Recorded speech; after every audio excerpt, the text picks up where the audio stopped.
Well, good evening, everyone. My name is Alyssa Ayers, and I'm Dean of the Elliott School. Thanks, everyone, for joining us here tonight. I am so happy to be able to present all of you the 2025 David H. Miller Memorial Lecture. This is an event that I look forward to every year. For those of you who don't know, this memorial lecture is named for David H. Miller, a distinguished GW alumnus who dedicated his professional life to engagement with Africa. Following his passing in 2004, David's family, friends, and fellow alumni established the David H. Miller Endowment for African Studies, hi Tim, at the Elliott School, in furtherance of his vision of U.S.-Africa engagement. And we're delighted to welcome several of David's friends for tonight's event, including Tim Medina, Max Miller, who is here, great to see you, his son, Mark Brown. Is Mark here? Yes. Mark is somewhere. Everybody will get a chance to meet them later in the reception, but it's great to see you here every year. Welcome, and thank you again for joining us on campus. Now, David was an early and energetic optimist on Africa's business prospects. After stints at USAID and OPIC, the Overseas Private Investment Corporation, early in his career, he helped found the Corporate Council on Africa in 1993 and served as its first president and CEO. Under his leadership, the council grew in a few years from an organization with no staff and 6 corporate members to an organization with 200 member companies, 14 full-time employees, and an annual budget of $3 million. Today, the Corporate Council continues to thrive and remains the leading U.S. business association focused solely on connecting business interests in Africa.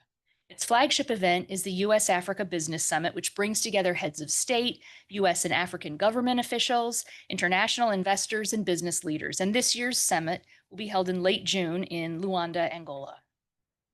Now, I am so pleased to turn our attention to our keynote speaker, my predecessor as Elliott School Dean, and someone I am so proud to call a friend of, I think, nearly 20 years, Ambassador Reuben Brigety. Ambassador Brigety is one of America's foremost experts on African affairs. He has just begun a new phase in his illustrious career as president of Busara Advisors. From 2022 to 2025, he served as the U.S. ambassador to the Republic of South Africa, the continent's largest and most developed economy. He has also served as U.S. representative to the African Union and the U.S. permanent representative to the UN Economic Commission for Africa from 2013 to 2015. From 2011 to 2013, he served as Deputy Assistant Secretary of State for African Affairs with responsibility for Southern Africa and regional security affairs. During those years, I was just down the hall from you, so saw you most days. And of course, he served as Dean of the Elliott School of International Affairs from 2015 to 2020. While serving as Dean, he founded our Institute for African Studies, which is one of our partners tonight. From 2015 to 2022, Ambassador Brady also served on the board of counselors of McLarty Associates, which is one of the world's leading strategic advisory firms, where he focused on African commercial issues. Ambassador Brigety is a distinguished midshipman graduate from the U.S. Naval Academy, where he earned a BS degree in political science with merit and served as the brigade commander. He holds a PhD in international relations from the University of Cambridge. He is a life member of the Council on Foreign Relations and a fellow of the American Academy of Diplomacy. Now, following his remarks, Ambassador Brigety will join in a discussion with Jennifer Cook, who is director of the Elliott School's Institute for African Studies, as well as director of our Master of International Policy and Practice program, a 1-year MA for mid-career professionals. Professor Cook joined GW after 18 years at the Center for Strategic and International Studies, where she served as Africa Program Director, and she worked previously at the National Academy of Sciences and on the U.S. House Subcommittee on Africa. So I now invite Ambassador Brigety to the podium for his opening remarks.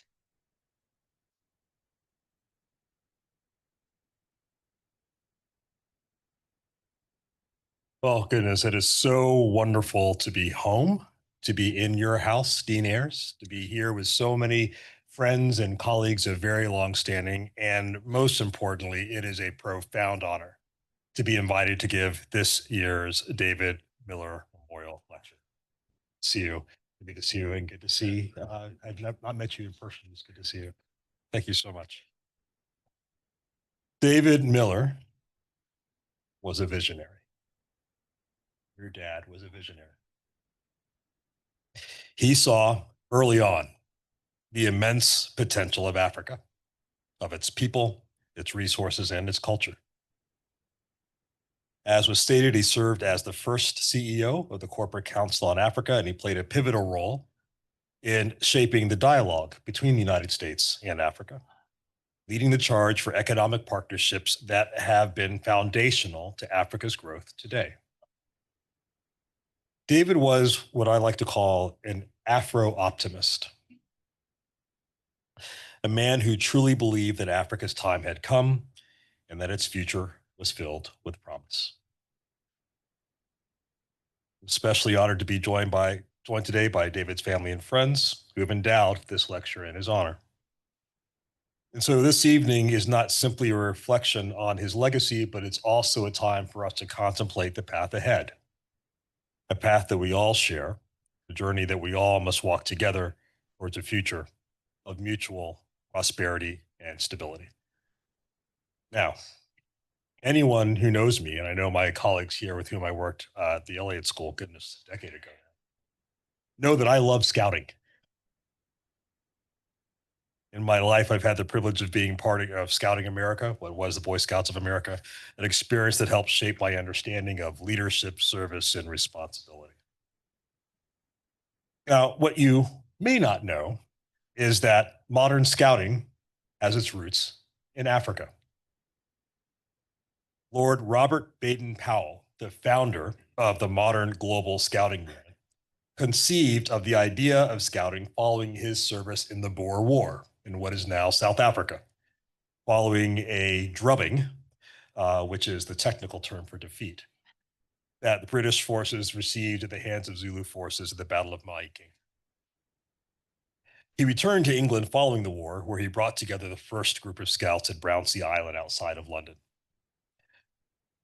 Powell ultimately retired to Kenya with his wife, Olive, where both he and his wife are buried in Nyeri. And a museum rests there to this day in his honor. Trustworthiness, helpfulness, friendliness, accountability, these are all scouting values that align directly with the values that I feel we must apply when facing today's challenges, both in Africa and also in the United States of America. The journey ahead requires all of us to walk this path with the same commitment and responsibility.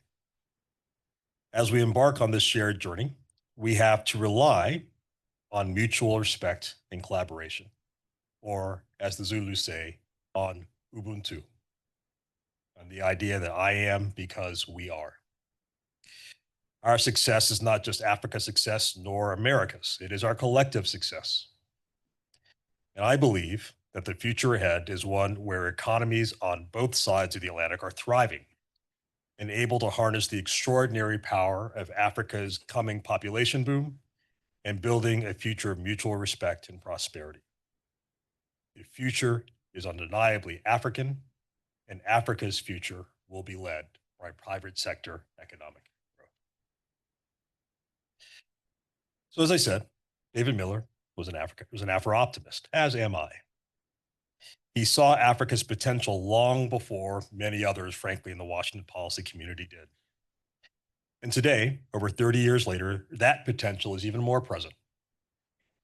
Africa is the youngest continent in the world today, with more than 60% of its current population under the age of 20, under the age of 25. Now, I want you to hold on to your seats when I say this next stat. So, I just met a young lady in the elevator who's a freshman at the Elliots. Where are you? Here you are, right over there. So, I'm older than you. So, for those of us that are a certain age, we are shocked that we have blinked and somehow wound up 1/4 of the way through the 21st century. Here we are in 2025. When you blink again, and it is 2050, nearly half of the working age population on the planet will be African. Nearly half. And at least 1/4 of humanity will reside on the African continent in 25 years. These young people represent a remarkable force for change, a force that, if supported correctly, can change the trajectory not just of the African continent, but indeed of the entire world. But let's be honest with ourselves, both ourselves as Americans and ourselves here in the United States.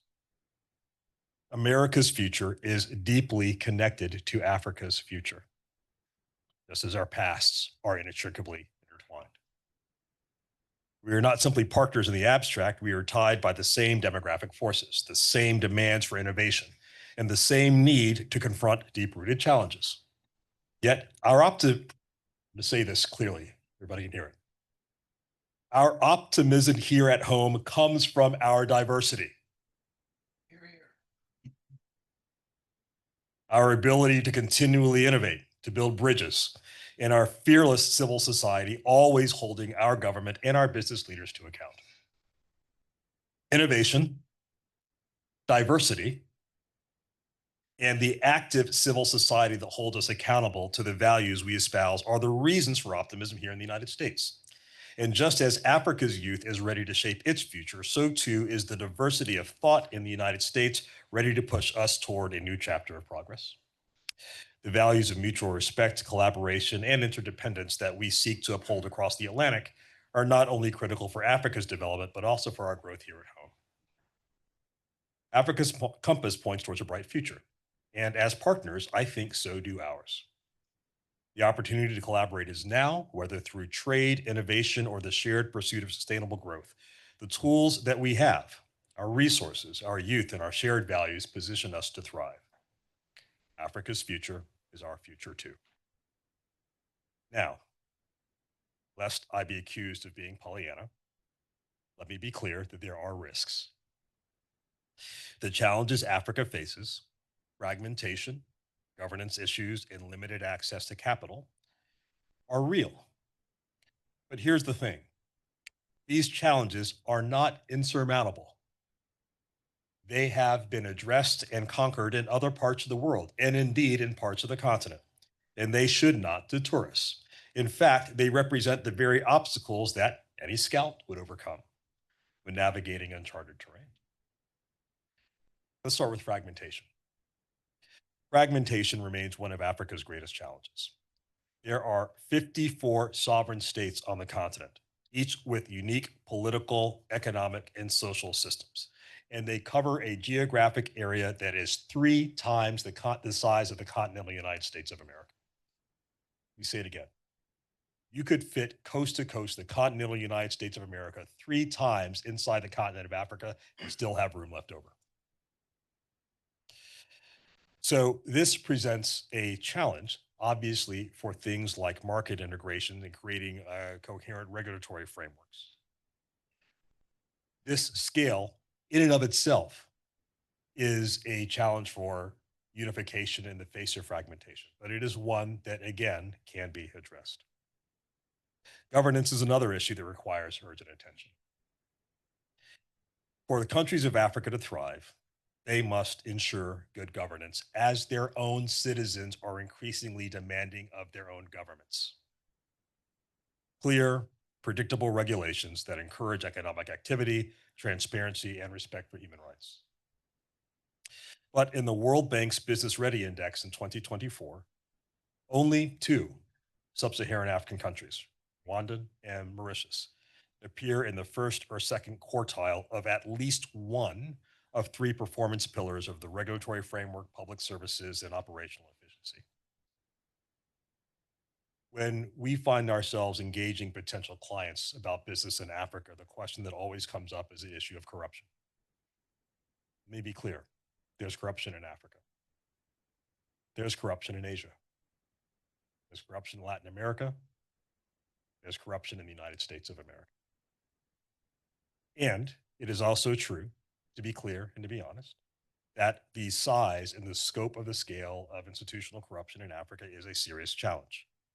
In Transparency International's Corruption Perception Index, no African country appears amongst the 30 least corrupt countries in the world, whereas 22 African states are amongst those ranked, or amongst the 30 most corrupt states in the world. This is a real challenge. And it's one that, again, African citizens increasingly are demanding better of their own governments. The realities of these governance deficiencies are evident in nations where they exist, but the perception of them, regrettably, tend to color the perception of some non Africans regarding the entirety of the African continent. And those perceptions, as you might expect, I believe, are not entirely universally valid. That said, of course, we all agree that Africa's leaders must be committed to transparency, to accountability, and to creating proper public services for their people. Good governance creates the stability that businesses need in order to invest and to thrive. And another issue related to that is capital. Access to capital for the purposes of supporting economic growth on the continent remain a challenge. And they remain a challenge because they are directly tied to the first two issues of fragmentation that address markets, and also crucially issues of governance, which also address how firms that are allocating capital assess risk. Michael Froman, who now is the president of the Council on Foreign Relations, once said to me on a trip that we took to Africa together, he said, Reuben, capital is cowardly, that it tends to only go to places where the risks are lower, or even sometimes when they may be prepared to take higher risk, they still avoid other places where they believe the risk is out of proportion to the potential reward. And so rethinking how we understand risk in a much more granular way across this fragmented landscape is a crucially important task for both the public and private allocators of capital as relates to economic growth. Now, despite these challenges, the rewards of Africa's future are significant. I believe that Africa's journey will lead to a shared prosperity that benefits both the continent and the world. And these rewards are already visible. Botswana, Senegal, Mauritius are leading the way by addressing governance issues and creating stable environments for business and investment. These examples show that the challenges are not insurmountable, and indeed that they are part of a process, part of a journey. The African Continental Free Trade Area, or AFCFTA, is another important milestone on this journey. This ambitious agreement is creating the largest free trade area in the world of 1.2 to 1.5 billion people, depending on whose statistics you count, from Cairo to Cape Town. AFCFTA will help address fragmentation, increase market integration, and unlock new opportunities for trade, innovation, and growth. So the shared prosperity that we seek will come from knowledge sharing, from cross-cultural understanding, and a deeper, fairer, and more integrated global economy. Africa's success means global success. And the greater the integration, the greater the innovation, the more resilient our global economies will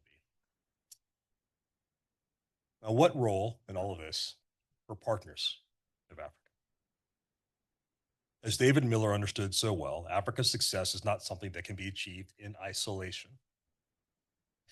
Just as two scouts must rely on each other to navigate challenges, Africa and the United States must also rely on each other to succeed. We are in this together, working toward a shared future. The role of the United States and other global partners is not to lead Africa's journey, but to walk alongside Africa as equal partners. Partners. This means offering resources, expertise, and investment that will empower African countries to achieve their own goals. We must listen to the needs of Africa's people, both as articulated by their governments and articulated by citizens themselves, respect their sovereignty, and collaborate to create the conditions for sustainable. So, I don't know if you noticed, but there was a presidential election in November.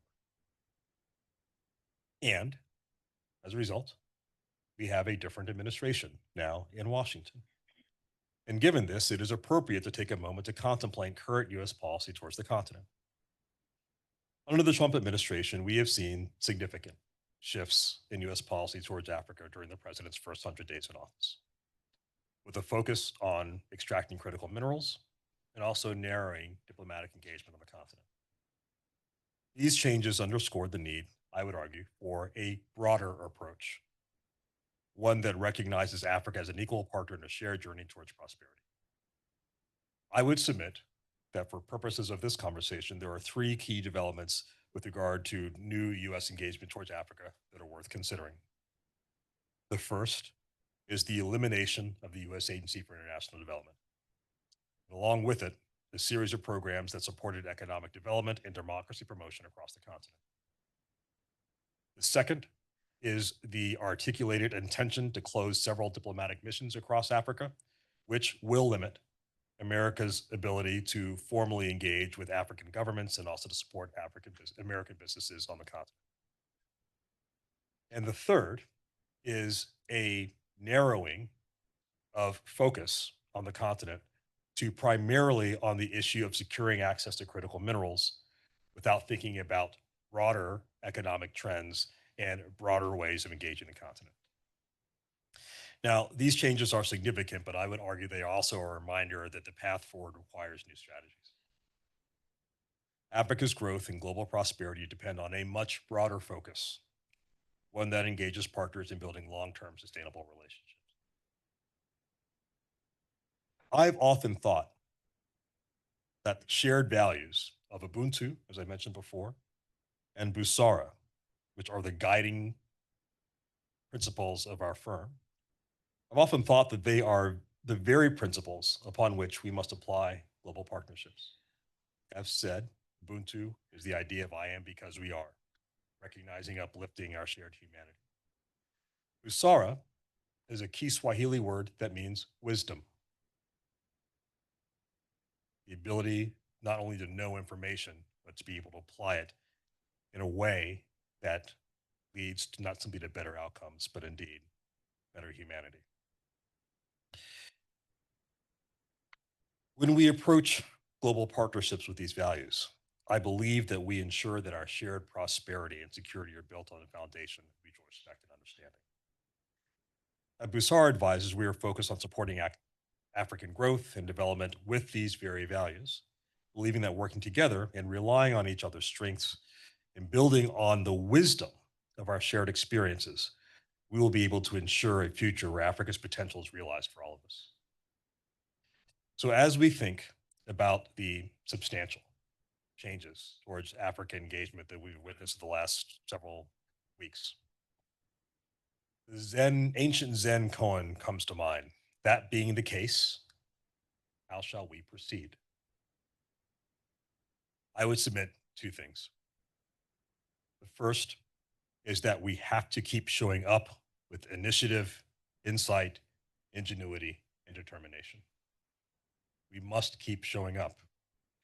Africa's future is bright, but it is not inevitable, and therefore we must remain steadfast in supporting its growth.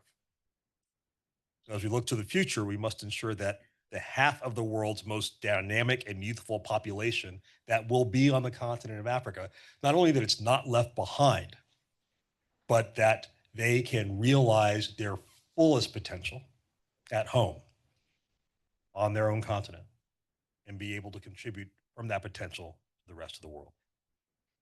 The second thing that we all must do is we must continue to advocate for the changes that are needed to create the conditions for economic growth. African citizens must demand transparency, accountability, and good governance from their governments, just as all citizens in every country, everywhere in the world, must also demand the same from their governments. We, as global partners, must support our African friends in these efforts. And we must also help non-African commercial enterprises realize the full potential of Africa. As we say at Busara Advisors, our business is business, but our purpose is Africa. So in this tropical African heat of this room, I am delighted to have the opportunity to speak with you, and I look forward to the best part of the evening, which is the Q&A and engagement with all of you. It's an honor to be with you. Thank you very much.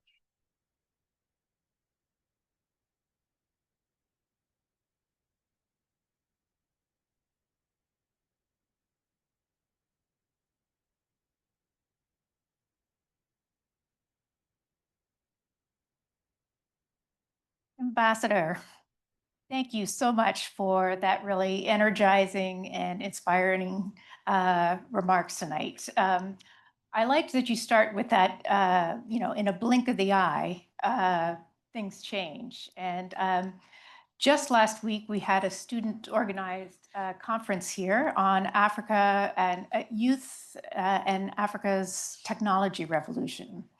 And it was a great example of how quickly that landscape is changing. Blink and the partnerships are made, transformations are happening. We had young people kind of using technology for civic engagement, for social impact. We had a panel on the healthcare and health delivery that's been totally transforming through technology, and some of the big partnerships of US companies with Africa. NVIDIA, major partnership with Strive Massiriwe, MTN, Cisco, Broadreach, a phenomenal amount of US engagement. So you're right that blink and you're going to miss it. And I fear in a moment of what sounds like potential retrenchment, Americans may lose sight of kind of the dynamism and that big opportunity that lies ahead as you speak about it. I could just start with a bit of a funny. Sorry.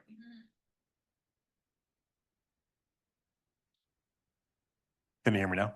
Right. If I can start with a bit of a funny anecdote that talks about get to this point of missing developments. One of the last things that we did before I departed South Africa is Coca-Cola was a sponsor in Johannesburg for a concert by Tyla, great South African pop star. So I said to my wife, "Hey, sweetie, this is amazing. You want to go to a Tyla concert?" My wife said, "What's a Tyla?" Meaning, but it just wasn't in her wheelhouse. It just wasn't in her frame that, one of the biggest pop stars in the world was like just here, right down the street. And to your point, Jennifer, I think there are so many developments that are happening on the continent that those many people that consider themselves worldly and educated simply are not paying attention to.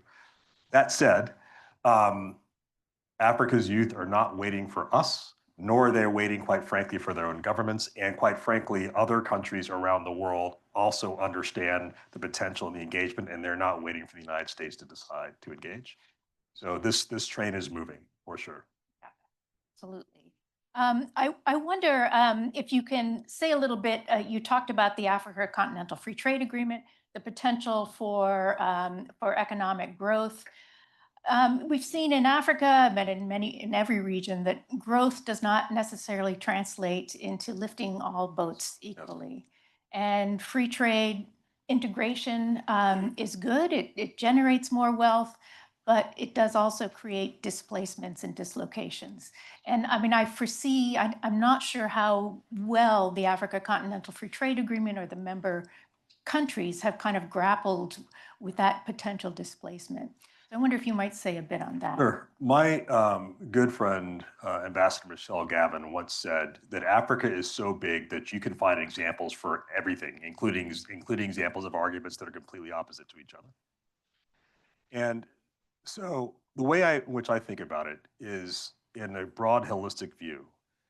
There are ways in which, broadly speaking, Africa has essentially leapfrogged the pathway of Western economic development. The best example of this is obviously the creation of mobile telephony and the extent to which Africans are much more forward-leaning in mobile banking than, say, we were here in the United States.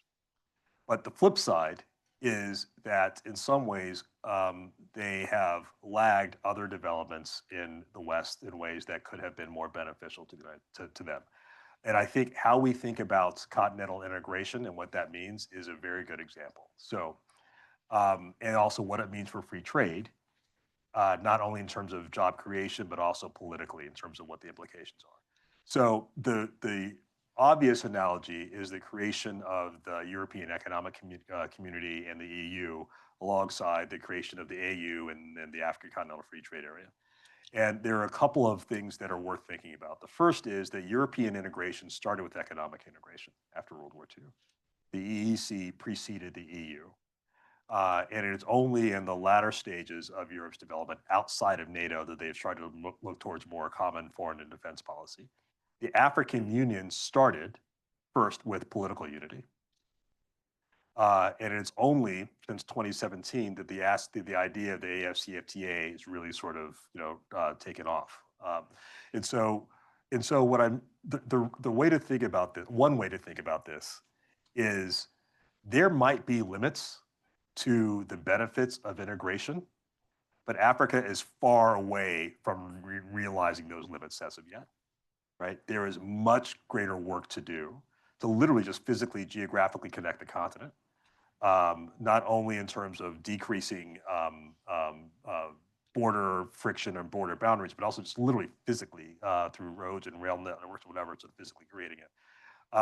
And I would also submit that although the idea of this whole fourth industrial revolution threatens to leave so many workers behind in other parts of the world, there is still ample scope for the creation of manufacturing industries on the continent in order to essentially take over from where China is being left off. And so we will continue to see this dichotomy of, on the one hand, as you talked about before, sort of the younger generation leapfrogging some of the challenges that generations past have seen in other parts of the world. On the other hand, not even being close to the limits of benefits that some of these other dynamics can make, principally as it relates to integration, not only just geographically, but also the political limits of integration. As you mentioned, other great powers in the world are taking note, and they are thinking ahead in ways that U.S. policymakers don't always think ahead in that way. Ambassador Shin, who's here, has been teaching a course for many years on China and Africa. And he's not going to be teaching it this fall. I'm launching a new course on Africa and global geopolitics, just putting a pitch in on that. But we're very sorry that Ambassador Shin's not teaching. But part of it is, kind of in this moment of potential US retrenchment, Africa may be looking elsewhere. And I wonder kind of, how do you see Africa exerting agency in these great power competition, leveraging the best deals for themselves, or do they become kind of buffeted by this larger global competition or influence? And there's so many ways to answer that question. And Ambassador Shin, sir, good to see you. A legend in this space, legendary former U.S. ambassador to Ethiopia, amongst other prominent assignments. There are several answers. The first is that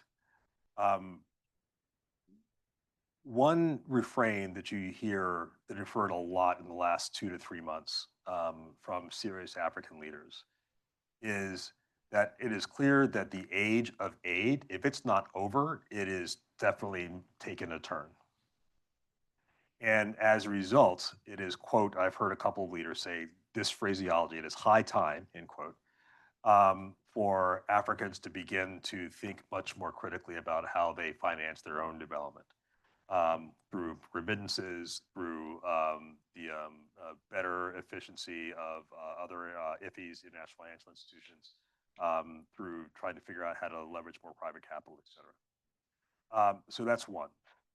Two, at the end of the day, you have to engage the partners that are there.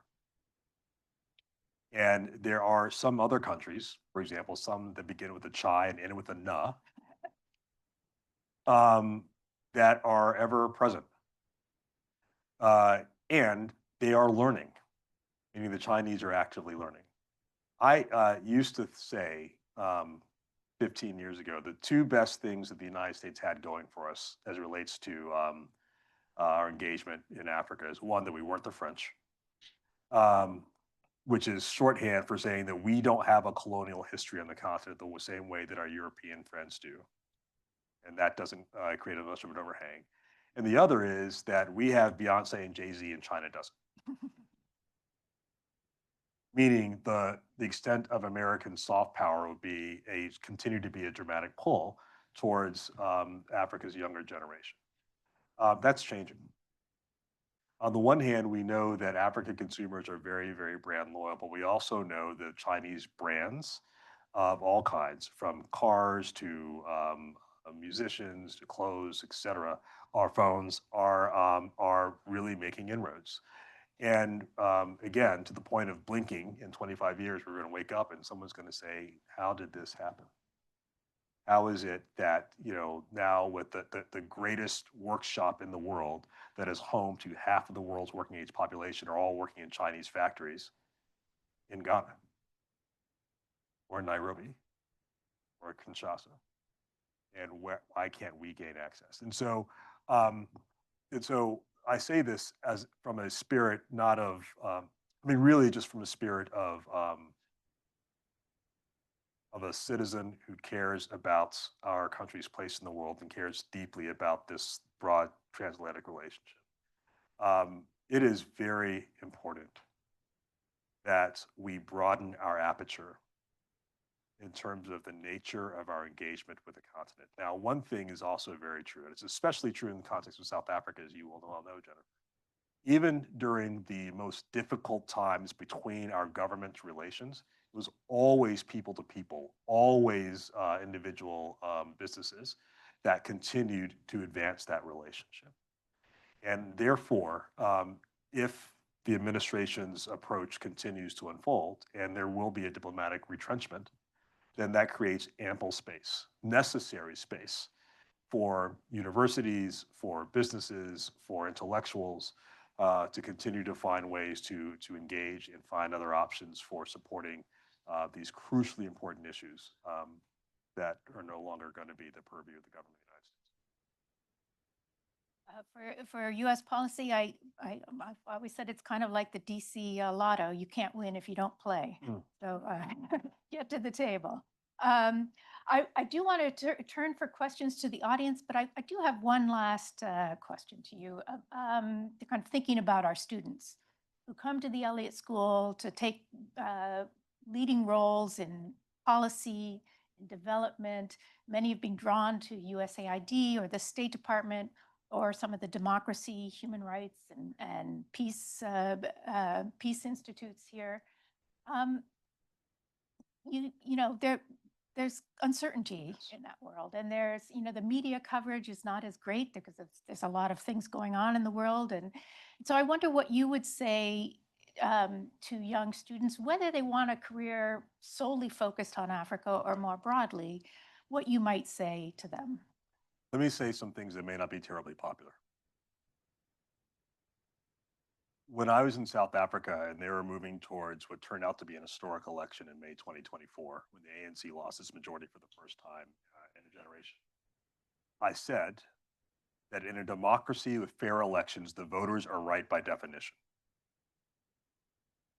I also said that applies in the United States as well. The American people made a very clear choice in the election of 2024. And the Trump administration is acting on a mandate that they believe they have from the American people, based essentially to move in this direction. And so the interpretation that I take from the general approach to foreign policy, and therefore what it means for young students, is that things like democracy promotion, support for economic development in emerging countries, fighting pandemic disease, supporting women's rights, those may still be noble pursuits, but they are no longer going to be pursued by the government of the United States of America at the expense of the American taxpayer to the extent to which they have been in the past. That does not mean that those issue sets will go away. They will remain. What it does mean is that all of us who care about them have to get much more creative about how we will address them.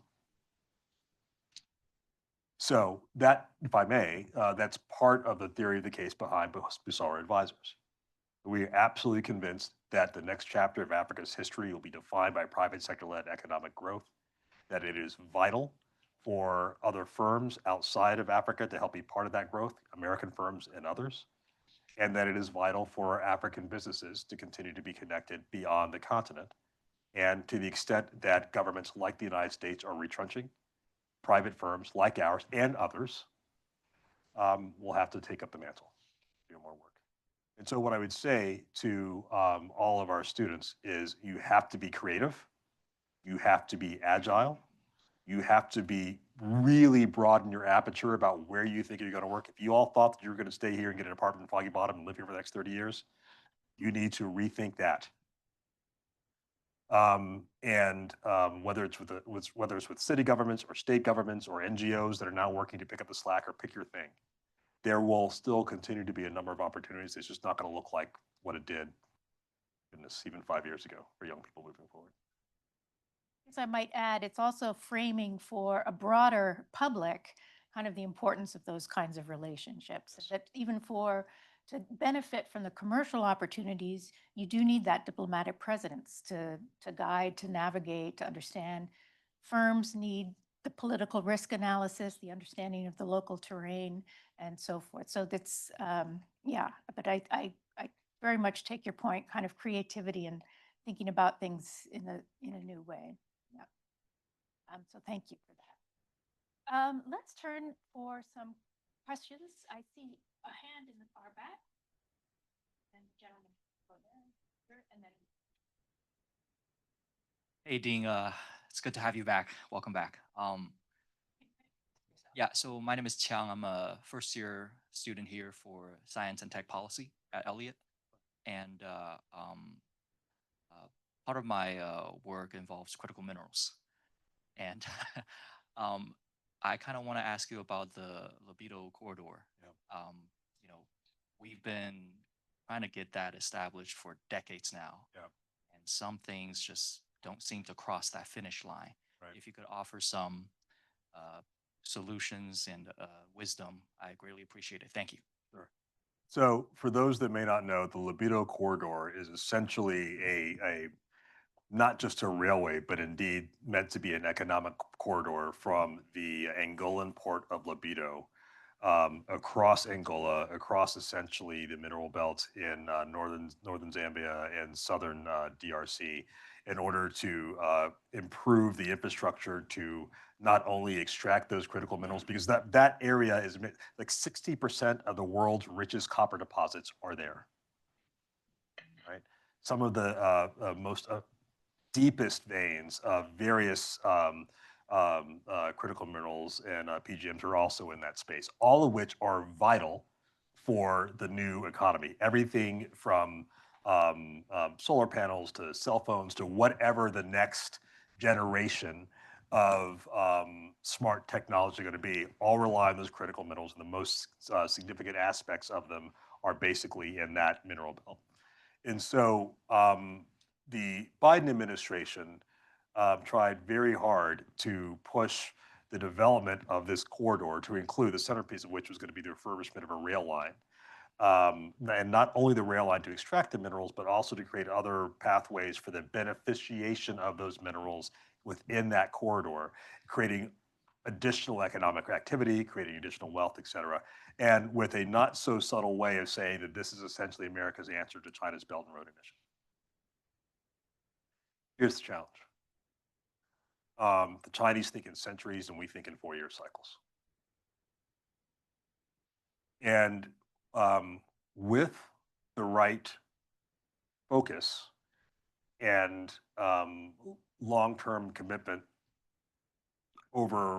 across multiple party affiliations, one could conceive of the appropriate development of the libido corridor for the purpose of not only getting better, securing better access for American firms to those critical minerals, but also, as I say, ensuring that the benefit of that beneficiation substantially redounds to the benefit of Africans in that space.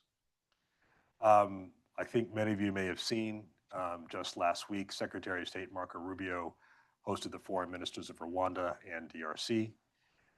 Here as a means of trying to end the fighting, not simply to end the fighting in Eastern DRC, but much more significantly figure out a deal in which basically everybody gets paid. The Congolese, the Rwandans, Americans, others, and creating conditions where all of those minerals can be extracted.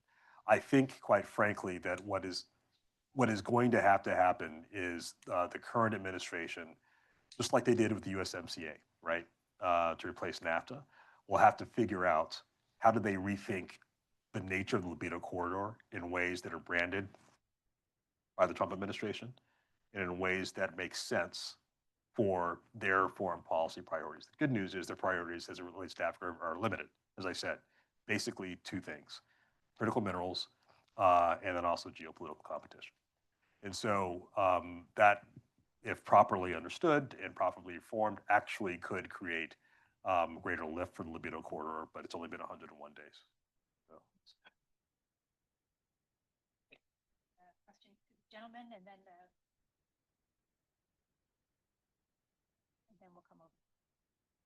Good evening, Ambassador. Thank you so much for your talk. My name is Ife from Nigeria and South Africa. I'm a master's student studying international economic policy. Okay. My question is about actually China and Africa. Also, I do have a second question, please forgive me. So on China and Africa, there is a general view amongst Western companies, kind of like you said, Chinese think in 100 years, Americans of the West think in 4-year cycles. So why bother getting involved in Africa now if they've been so entrenched? So what is your advice to companies that are kind of teetering on the edge of whether or not they should be in Africa? And my second question is, as companies choose or decide to move into Africa and they're concerned about corruption and political interference, what role do you think organizations like MIGA or the DFC play in offering some way to placate those fears? Sure. Thank you. So, so you're Nigerian. May I ask, there's a reason I'm asking, may I ask, where are your people from in Nigeria? Ogun State. Ogun State. So you're Igbo? Yoruba. You're Yoruba. I'll tell you this funny story. So one of my, when I was dean here at the Elliott School, I got to know the Nigerian author Chimamanda Ngozi Adichie. We actually invited her to give a talk, and we got to know each other a bit. And she said to me, Reuben, because she's Igbo, she said, Reuben, you must be an Igbo man because you have a completely unjustified sense of self-confidence. And so not long after that, I did the African ancestry DNA swab. It turns out on my mother's side, I'm 100% Yoruba. Yeah. Not confident that your women are having unjustified. Ah, shots fired. I see. So, what was your question? So yeah, China, DFC, what was the first one? Thinking about entering Africa. Oh yeah, how do you convince them? Here's the bottom line is that everybody speaks green. That is where the growth is going to be. As I've said to people, we say this all the time in Busara Advisors. You can't leave half of active humanity on the sidelines. You can't. This is going to get sorted. It may not look or feel like Germany or Japan, but it will get sorted. It will have a distinctly African flair. And the only questions are who's going to do the sorting and who's going to benefit. And which leads to the second question about risk. So in some ways, the idea, the challenge, the first challenge I mentioned about fragmentation is not, it's a challenge clearly, but it's also, I won't say it's an opportunity, but certainly it's an important nuance. Senegal is not Sudan, right? Yeah. South Africa is not South Sudan. The nature, yes, we all know the stats. There are 22 African states that are currently either in conflict or that are could be reasonably described as post-conflict. But there are 30 others that are not. And even in those places that are post-conflict, like say South Korea once was, or Israel that is in a perpetual state of conflict, or Lebanon, right? There are ways in which you can sort of engage. And so now, that is not to say that it is of course it's responsible for any number of firms to say like, look, I don't want to set up a factory where there's going to be a civil war like in a year, right?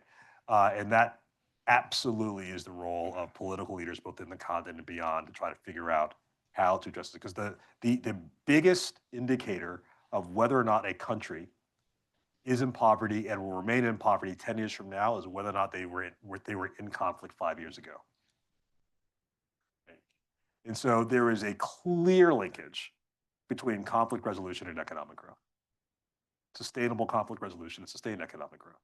And to that point, the DFC provides it's not even just the equity investment of the capital, it is the good housekeeping seal of approval.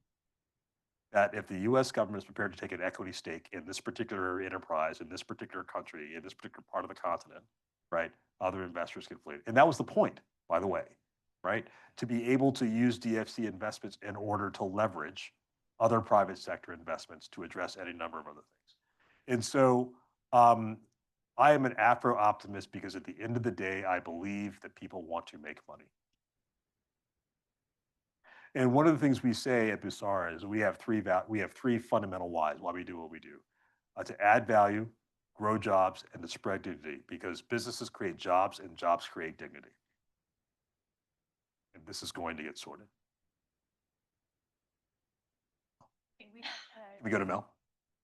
Oh, okay. What? Okay, then we'll come back to you. Yes, sorry.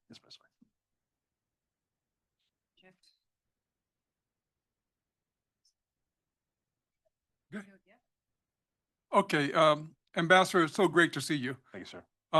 My question to you is, since you left South Africa, it seemed like our policy has gone south. My good friend Ibrahim Rasool was recalled. We've thrown away USAID. I hear the Peace Corps is on the chopping block. Right. What do you make of U.S. policy toward Africa going forward if we're going to be competing with Africa and we seem to have damaged our ability to even communicate effectively with the continent? What is your take on that, sir? My take is that elections matter. The American people had the clearest choice between two candidates, I would argue, in American history. And they chose this path. I'm not placing a value judgment on it. I'm simply saying that's the path they chose. And as with any other administration, the business of business is business. And so as it relates, for example, to South Africa, the Trump administration has made clear some of their real serious concerns about what's happening in South Africa. I tell people that when I first arrived in South Africa in August of 2022, I still had hair on top of my head. I am now bald. And the reason I am bald is that I spent my first year at Post lighting my hair on fire, trying to help Washington understand that the stakes in South Africa had changed dramatically. And I think in the great kind of contestation of geopolitics, South Africans have this beautiful phrase, Mel, which I know you know, this beautiful phrase, let us work to find each other. I wish we'd said that more in the United States. And basically what they mean by that is when we disagree, even when we vehemently disagree, let us work to try to find a place, even a small, tiny place where we can agree, where we can agree to agree, and use that as a muscle memory to be able to address other places where we don't agree.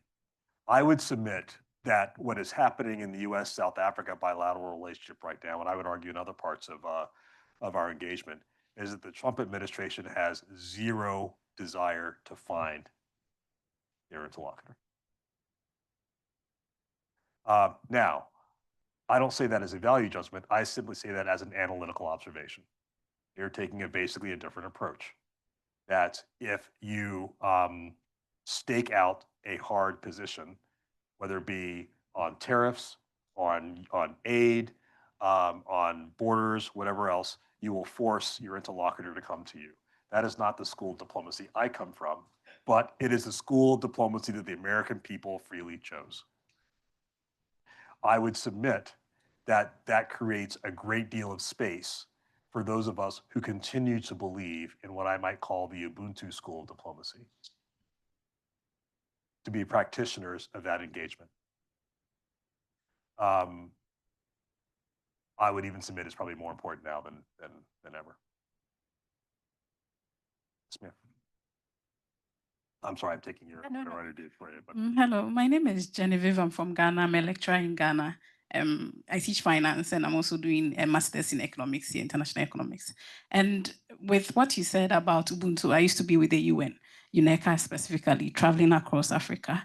And we had this issue with the AFTA, where we had people, countries not willing to come to the table, especially when it came to ratification of the document and even with the publications of it. And as the years have gone by, we've seen a few countries, even Nigeria, just ratified it into their system. And with the cross-border issues, especially with, let's say, moving from Nigeria through Benin, Togo, Ghana, you have to pay through your way into each country. And with the African Development Bank trying to develop road from Nigeria all the way to Cote d'Ivoire, all these things are issues that are being sponsored or being facilitated by the Africans themselves, or we as Africans, plus foreign powers, especially China, Russia. Now the French have been booted out, as we all know, and other stakeholders. But with the role of the US, sometimes I beg to ask, or the question, or I'm asking you the question, even with the policies that the US has towards Africa, and with the closing of these consulates from Cameroon to other countries, what would be the exact policy, looking at where Trump is coming from? And the next 4 years, we never know who would come into the system. Africans coming here to study, we want to go back. Majority of us don't want to stay. And the potential is there. Wanting to go back, how do we connect what we have learned here? Like right now, I'm going back in summer. How do I make the US policy analyst here understand that we in Africa, although we are coming here to learn, we are taking the knowledge back? How do you take advantage of the space that we are creating for you? How do you take advantage of the policy merger with governance, IT, security, political security, and all those things? How do you put the US into perspective? Sure. Yeah. Sure. Well, I think the good news is that particularly younger generation, I mean, we are interconnected in ways that were literally unimaginable for more senior people. So that creates pathways for connection, not only in terms of like formal academic or policy discourse, but also through social media platforms, through travel, through media, et cetera. And eventually, again, the numbers, I mean, they already are, but they're going to really clearly start to speak for themselves. And so, one of the things that I've come to see, or believe, in the first 100 days of the president's administration is he doesn't have so much of an African policy as much of an African instinct. And the basic instinct that I've been able to see is that the value of Africa to the United States is through its raw materials, not its people. I don't agree.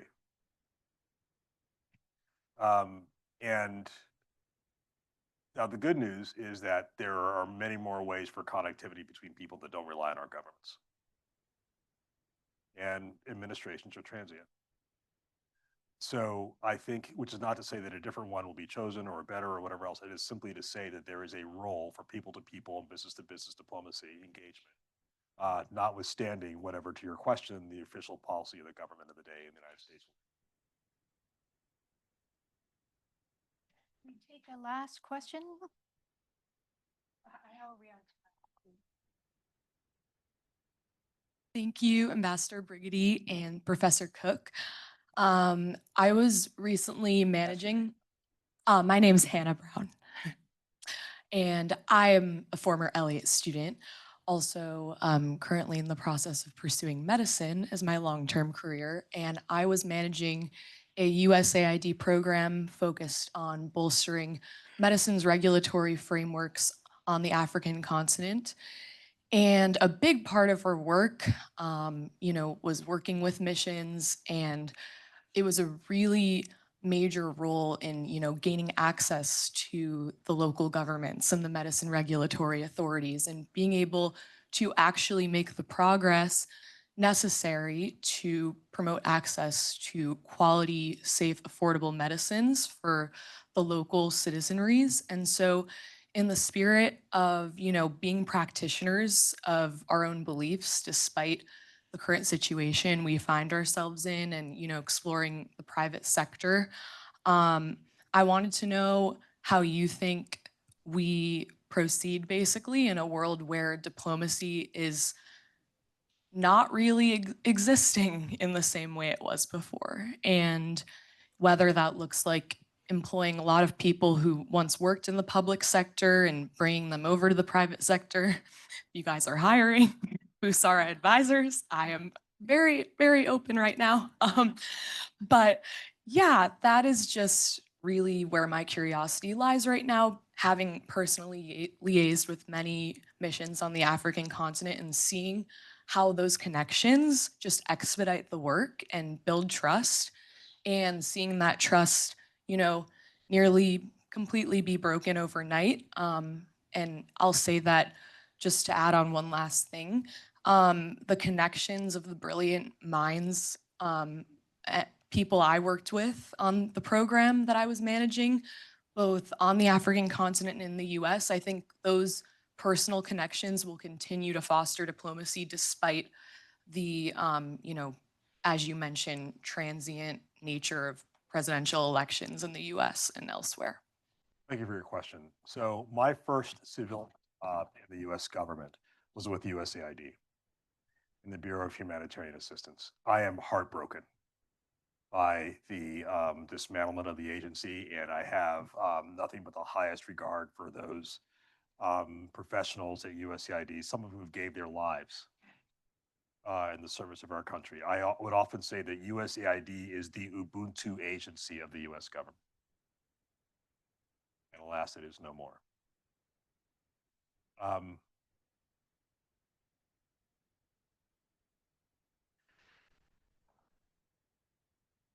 As a foreign policy practitioner, the immediate implication of not simply the dismantling of USAID, but the general retrenchment, to your point, of these sorts of assistance programs is that the Chinese don't even have to come back and backfill the money. All they have to say is, see, you can't trust the Americans.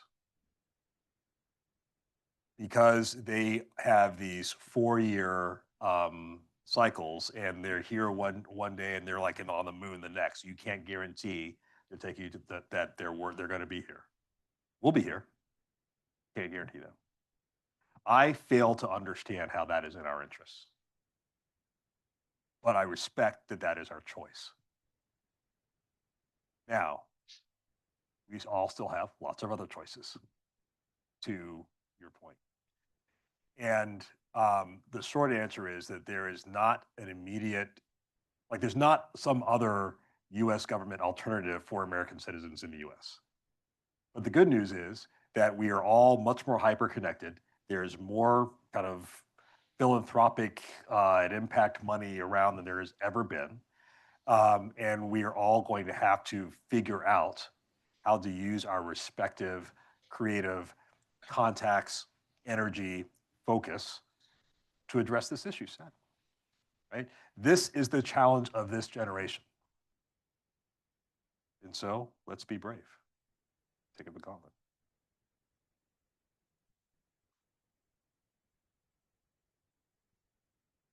Thank you, Reuben. We will close it there. Listen, you make a really eloquent case, a really realistic and pragmatic case. My hope is that the business community will be speaking out, because if that is in fact kind of a core of US-Africa engagement, they have a voice that can be powerful, I think. And this is, as you say, it's going to be the global workforce of the future is going to come from Africa when, 50%, I think you said, of the global working age population will be from Africa. And so there is a strategic case to be made that just has to get out to a wider set and a wider audience. So we thank you for lending your voice to that, to coming here tonight.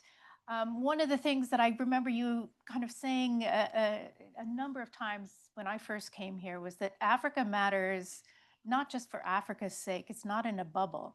It matters to every single global challenge that we face today. And Africa that needs to be part of the solutions, whether it's on climate, whether it's on trade, whether it's on the workforce, whether, every single issue Africa has a place and will be influential in.